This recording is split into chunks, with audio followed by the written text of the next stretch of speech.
Assalamualaikum warahmatullahi wabarakatuh.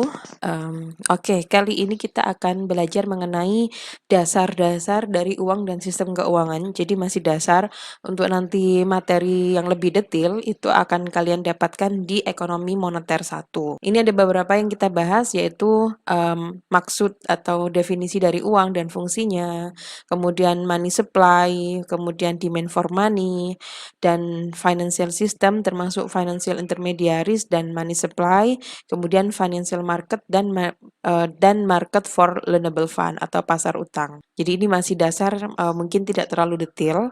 Nah, untuk definisi uang sendiri yaitu, set of asset ya dari sebuah ekonomi yang digunakan oleh masyarakat untuk membeli barang dan jasa dari, masyarakat yang lain. Kemudian uang itu sendiri diterima sebagai alat tukar. Menurut beberapa ahli ekonomi, uang ini termasuk di dalamnya adalah beberapa tipe dari harta yang umumnya diterima oleh penjual ketika mereka menjual barang dan jasanya. Kemudian fungsi dari uang itu ada 3, yaitu medium of exchange atau alat tukar. Kemudian unit of account itu ya untuk melihat apa ya, untuk menghargai, memberikan harga kepada setiap unit barang. Kemudian store of value atau penyimpan kekayaan. Jadi, bahwa uang itu juga bisa digunakan untuk membeli ya, untuk barang-barang yang di masa depan. Nah, tipe uang sendiri ada uang komoditas yang di sini memiliki nilai intrinsik seperti emas, kemudian perak, sigaret, nah zaman dulu seperti itu. Kemudian fiat money ini adalah uang yang kita gunakan saat ini. Jadi kita memakai uang itu karena memang di apa ya, peraturan dari pemerintah gitu ya. Jadi sebuah legal tender seperti rupiah kita, menggunakan uang tersebut ya karena memang peraturan dari Bank Indonesia. Nah, biasanya nilai intrinsiknya atau nilai dari bahannya itu tidak terlalu mahal dibandingkan, nilai nominalnya. Nah, biasanya koin, currency, cek deposit seperti yang kita pegang sekarang. Kemudian money supply sendiri, money supply itu adalah uang yang beredar di masyarakat dan itu terdiri dari M1 dan M2.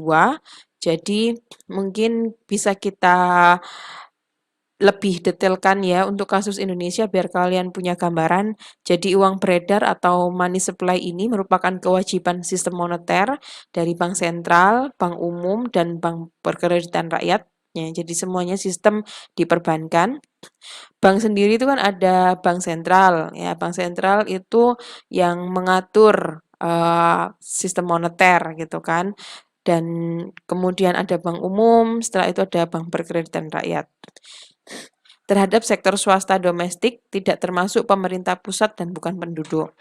Nah, kewajiban yang menjadi komponen uang beredar itu ada uang kartal yang dipegang masyarakat, jadi di luar bank umum dan BPR, uang yang beredar di masyarakat.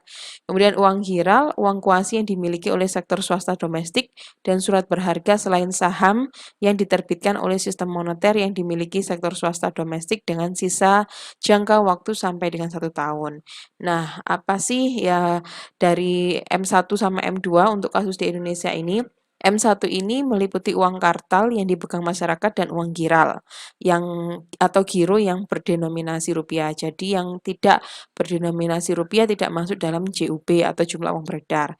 M2 sendiri itu terdiri dari M1 ditambah dengan uang kuasi. Uang kuasi ini mencakup tabungan, simpanan berjangka dalam rupiah dan falas gitu ya, serta giro dalam valuta asing dan surat berharga yang diterbitkan oleh sistem moneter yang dimiliki sektor swasta domestik dengan sisa jangka waktu sampai dengan 1 tahun. Jadi sifatnya jangka pendek. Kemudian demand for money atau permintaan terhadap uang, di sini adalah bagaimana orang itu meminta uang, membutuhkan uang. Ya, kita ingat lagi dari fungsi uang itu sendiri, yaitu ada medium of exchange, unit of account, store of value. kita mengenal juga sistem keuangan. Sistem keuangan ini adalah group of institution in the economy yang membantu, menghubungkan matching antara satu orang sama orang lain, di mana satu orang itu yang kelebihan dana dan satunya lagi yang kekurangan dana. Kemudian kita membutuhkan untuk financial institution sendiri, itu dibedakan menjadi dua, yaitu financial intermediaries dan financial market. Kalau financial intermediaries ini adalah lembaga keuangan yang menjadi penghubung antara pemilik dana, biasanya mereka menyimpan uangnya di financial intermediaries tersebut, dalam hal ini seperti bank ataupun lembaga keuangan lain yang dia menghubungkan antara pemilik dana dan kemudian disalurkan dalam bentuk kredit. Sedangkan kalau financial market itu, di mana pemilik dana bisa langsung untuk memberikan dana kepada para peminjam, biasanya di, pasar saham ataupun pasar obligasi. Stock market itu pasar saham, pasar obligasi itu bond market. Nah, untuk financial intermediaries sendiri itu juga menerima deposit ya dari household atau firm, kemudian disalurkan kepada masyarakat. Ini peran dari financial intermediaries.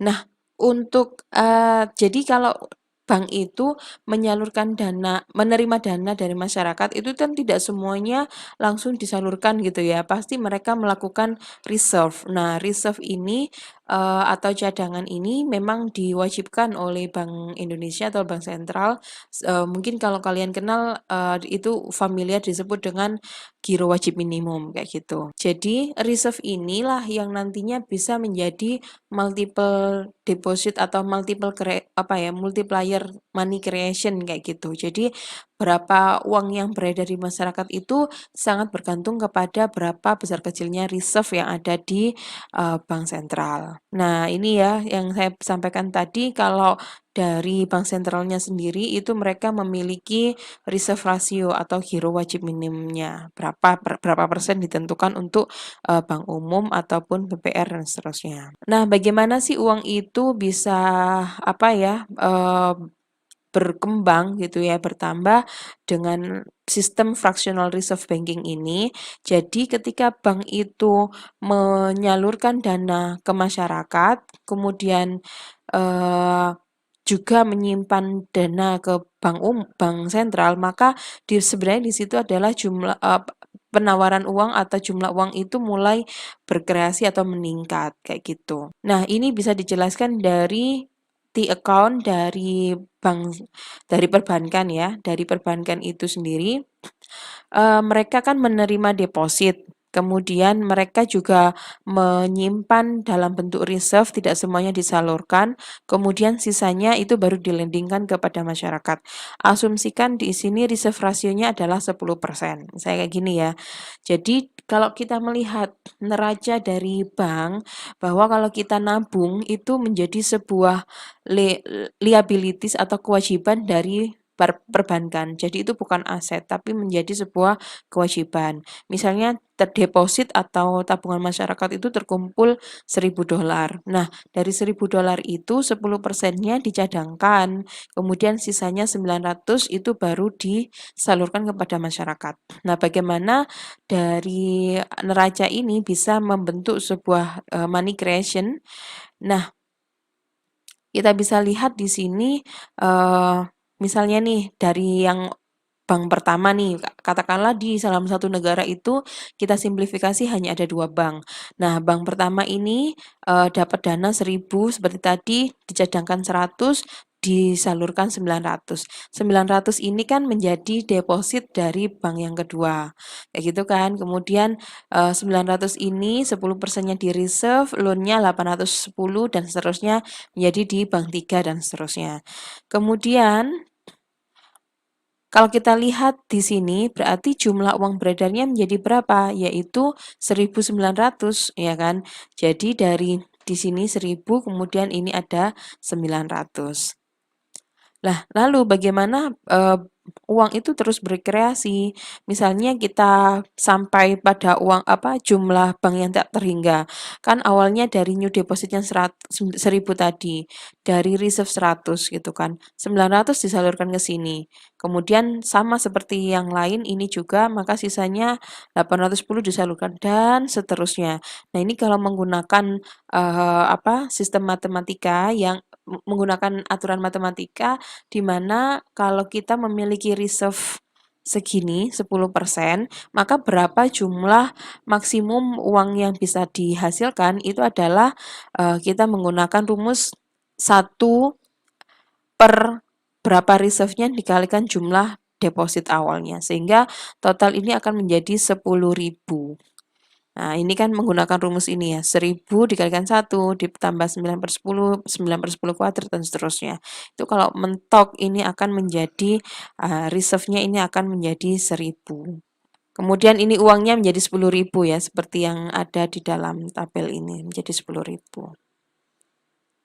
Nah, itu yang disebut dengan money multiplier, di mana money multiplier itu rumusnya adalah 1 per required reserve, ya, 1 per R, kayak gitu. Jadi money multiplier-nya adalah 10, dari uang 1.000 menjadi 10.000. Jadi berapa efek pengganda uangnya yaitu 10. Seperti itu. Kemudian untuk kebijakan moneter ini dilakukan oleh bank sentral untuk mengontrol jumlah uang beredar. Seperti yang kita tahu bahwa jumlah uang beredar tadi sangat bergantung kepada reserve ratio, sehingga reserve ratio itu menjadi salah satu alat dari kebijakan moneter untuk mengendalikan berapa jumlah uang beredar. Jadi kalau kita ingin menurunkan jumlah uang beredar ya berarti reserve ratio-nya ditambah kayak gitu kan. Karena kan 1 per R gini kan. Nah, ini menjadi efek penggandanya berapa? Kalau dibagi dengan angka yang semakin besar kan menjadi efek pengganda yang lebih kecil gitu. Sehingga kalau kita menurunkan jumlah uang beredar ya dinaikkan aja reserve rasionya.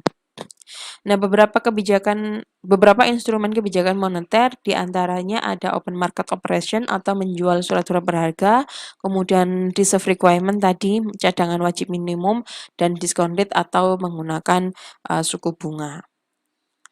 Open market operation ini bank sentral bisa menjual atau membeli surat berharga. Ya, jadi kalau jumlah uang beredar inginnya diturunkan, maka ini adalah open market operation sale atau menjual surat berharga. Karena apa? Kalau menjual surat berharga itu kan berarti uang masyarakat tuh banyak. Jadi istilahnya masyarakat tuh lagi kaya-kayanya gitu.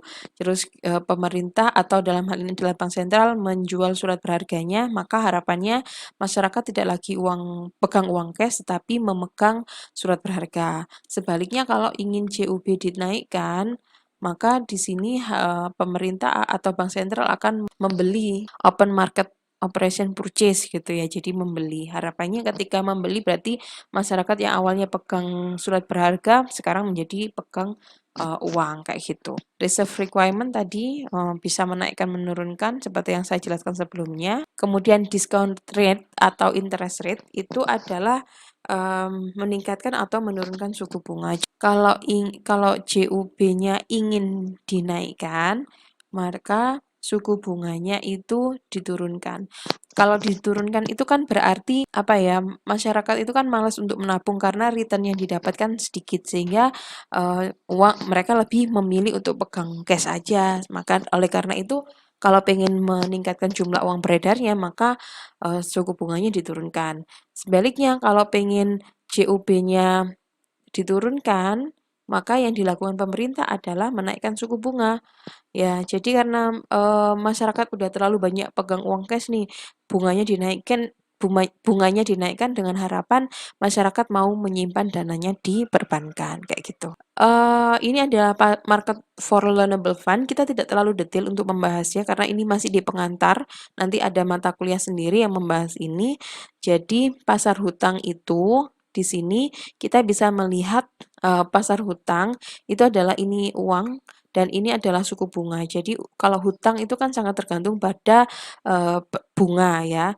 Ada demand, ada supply. Nah, sekarang kita lihat demand dari pasar hutang itu siapa?